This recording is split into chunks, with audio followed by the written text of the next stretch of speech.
Hi everybody, this is Dr. Blum. Welcome to my video on valence bond theory hybridization. This is going to be a very quick and dirty video on hybridization and just understanding the concept and how we go from electronic geometry to identifying the type of hybridization that we have. So very quickly, what do I mean by hybridization? We hear the word hybrid a lot, hybrid cars, hybrid dogs, and it is just a mixture of two things to create something new. So I'm going to create little hybrid monsters because I've been doing a lot of doodling with my kids lately and we like to draw monsters. And so if I took Circle Monster has two eyes, some pointy teeth, and two horns. And I create a hybrid of Circle Monster with Triangle Monster. And Triangle Monster has only one eye, a mouth, smiley face, and no horns. I take these two things and I combine them and I make a new hybrid. And I might get a square monster. It's got kind of 1.5 funky eyes here. And he's got a little smile with just a couple pointy teeth and one horn. And one thing about hybridization, if I take two things in and I blend them together, I'm going to get two same things out. So I would get another square monster here. That looks just like my first square monster. I'm not the best little artist here. So I'm going to get two in. I'm going to get two hybrid orbitals out, which represents a linear combination of these two original monsters. And this is really what we're going to do when we do hybridization, except we're going to take atomic orbitals that are wave functions and we are going to combine them as linear combinations.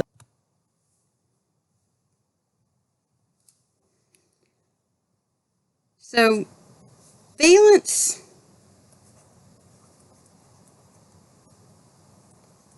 atomic orbitals. Remember those guys? We have S. S looks like a little sphere. We have P orbitals. P orbitals looks like dumbbells. We have D orbitals. D orbitals look like clover leaves, kind of. And then we had these F orbitals, which F orbitals, not easiest for me to draw, but they kind of have like 8 lobes to them. So we have these valence atomic orbitals, and they're going to combine to achieve the molecular geometries that we assigned from VSEPR based on the number of electron groups. So they're going to hybridize to achieve VSEPR, so those molecular shapes. So just an example, if I take one S orbital, so I take this one spherical S orbital, and I take one P orbital, we'll say it's a PX orbital.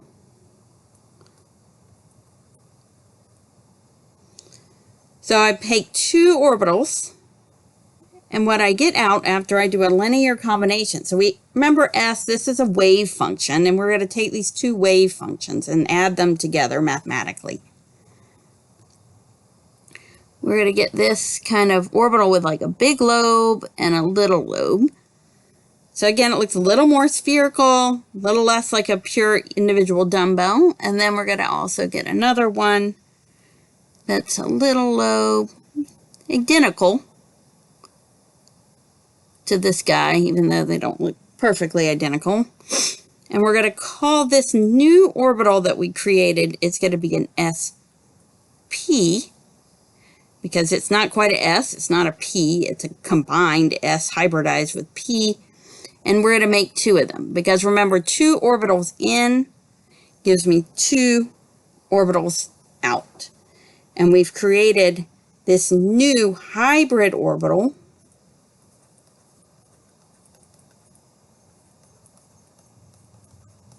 which we call SP.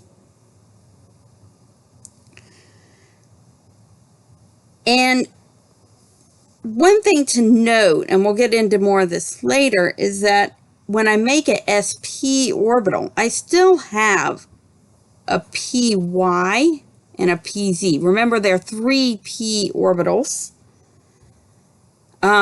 left in my structure. And so we're going to also say that these orbitals not involved in forming this hybridization are going to become unhybridized p,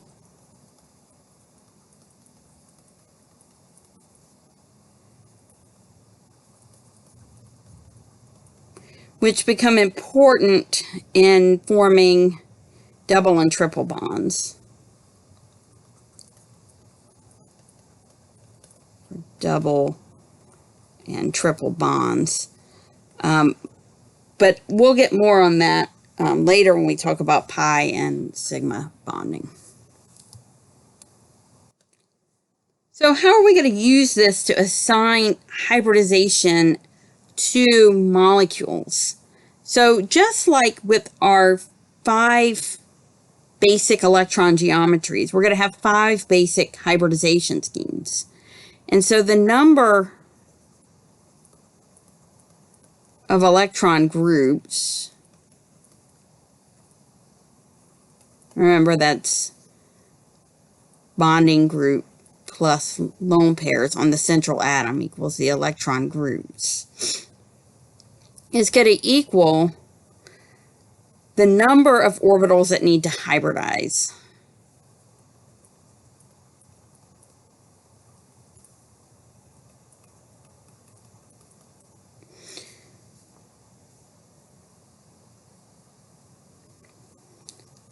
So let's look at some examples of this. So electron groups. So if I have 2 electron groups, the electronic geometry of that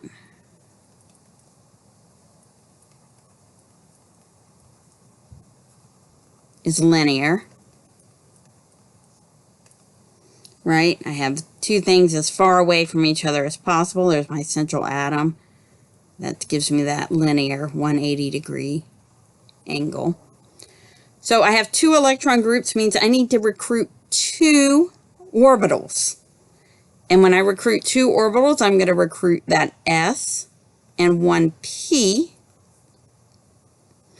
And I'm going to have a net, when I combine this, is going to be a sp orbital, just like the previous example.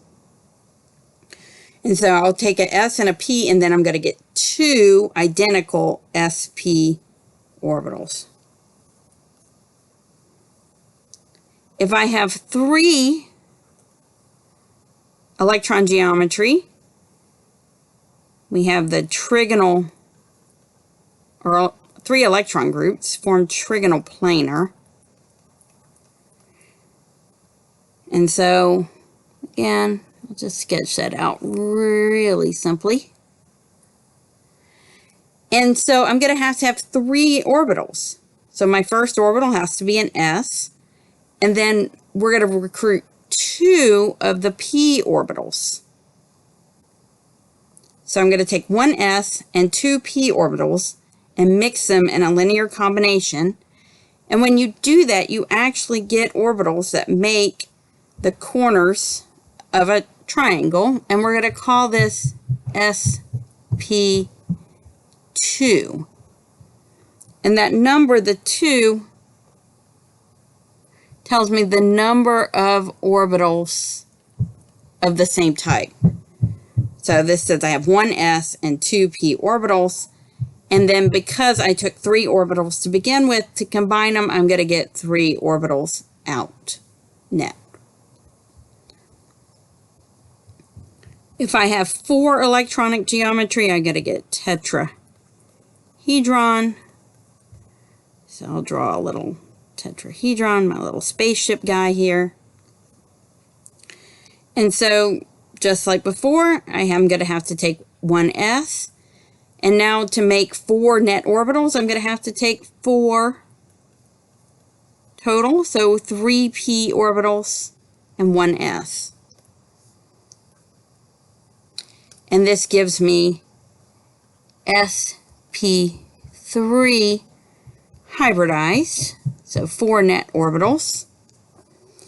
And these orbitals end up, when you combine them, it's really pretty fascinating. They end up at the corners of a tetrahedron. And so I have 4 different orbitals, and they each end up at the corner of the tetrahedron. And then 5 is trigonal bipyramidal.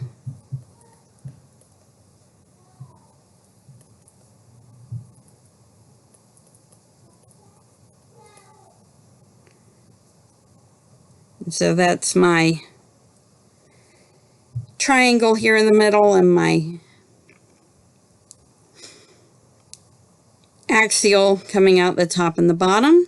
And so in order to get 5, I've used up all my p orbitals now. So I'm going to take my s, I've got 3 p's, and we're going to have to recruit into our core electrons. So we're going to have to use, these are all our valence orbitals, so we're going to have to recruit and take 1 of my 5d orbitals. And so this gives me sp3d, and that is, I'm going to have 5 of these guys, and they do end up, when I do that linear combination, these orbitals end up at the corners of trigonal bipyramidal, which is so cool to me. And last but not least, we have octahedral 6 electron groups. So instead of a triangle, I have a square going around my middle. And you guessed it, we're going to have 1 s, 3 p's, 1 d, and I got to get 1 more d so I can have 6 orbitals going in. 1, 2, 3, 4, 5, 6. And I'm going to have sp3d2, which gives me 6 orbitals. So this is really the very quick and dirty way of doing hybridization. So how we do this, if we look at the orbitals, the sum of the superscripts, if there's no superscript, we can apply that it's 1, has to equal the number of electron groups. So for sp, I got 1 plus 1, so that's 2. sp2, 1 plus 2, that's 3 electron groups. sp3, 1 plus 3, 4 electron groups. sp3d, 1 plus 3 plus 1, that's 5. And then 1 plus 3 plus 2, 6 for the 6. And that's really all that you have to really be able to do on a for general chemistry level. I want to do just a few examples here of how we utilize hybridization, and we can do this with multiple central atoms or single central atoms, but we look at each central atom at a time. If we look at carbon dioxide, we got to look at a Lewis structure. And we only look at central atoms. And so if I'm looking at this carbon here, and we look at the number of groups on that carbon has 1, 2 groups. So it's going to have to recruit 2 orbitals, and that carbon in the center is going to be sp hybridized, which is also going to mean it's going to have, because I only have 1 p in the hybrid, I'm going to have 2,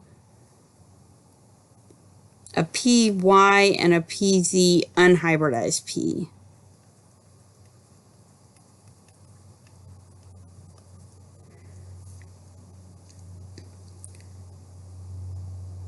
Can look at this guy. This is an example of one with multiple central atoms.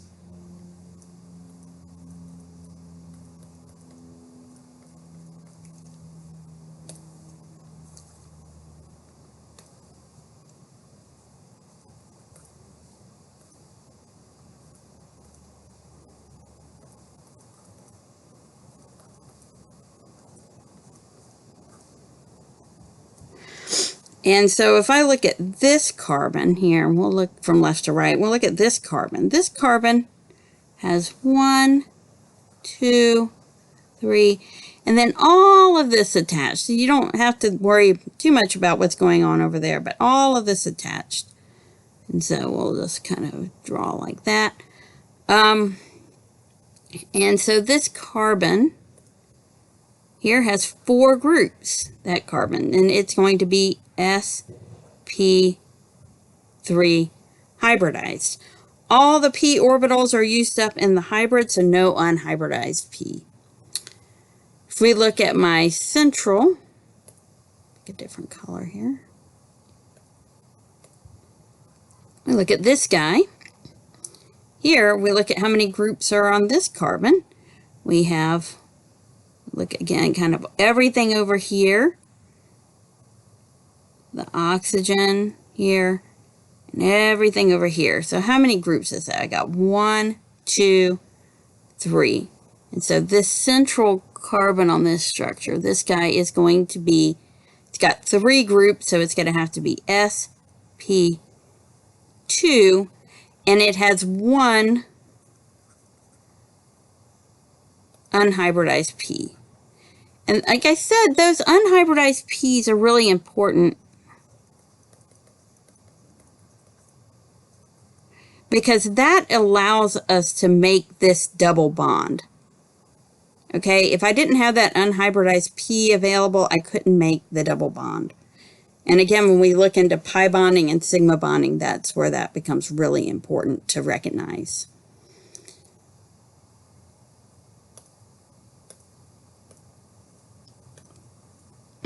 And then we can look at this central atom here.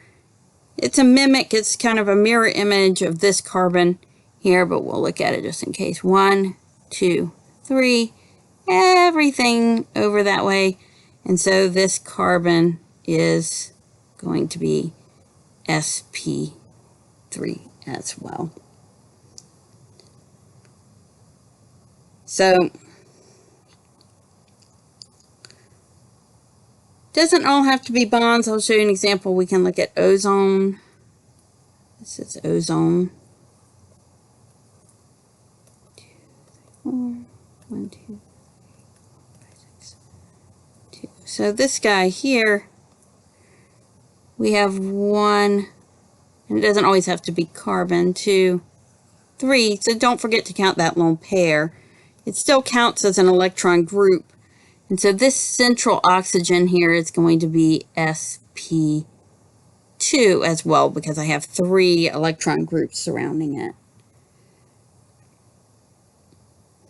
We can look at my favorite example. I like to use this a lot.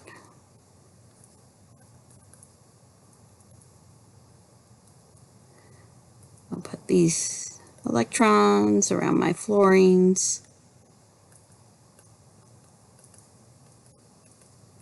So again, just assessing the Vesper, we have 1, 2, 3, 4, 5 groups around that central sulfur. So this sulfur is going to be sp3, and I have 5 groups, so I need to recruit that 5th group, which has to come from the d orbital.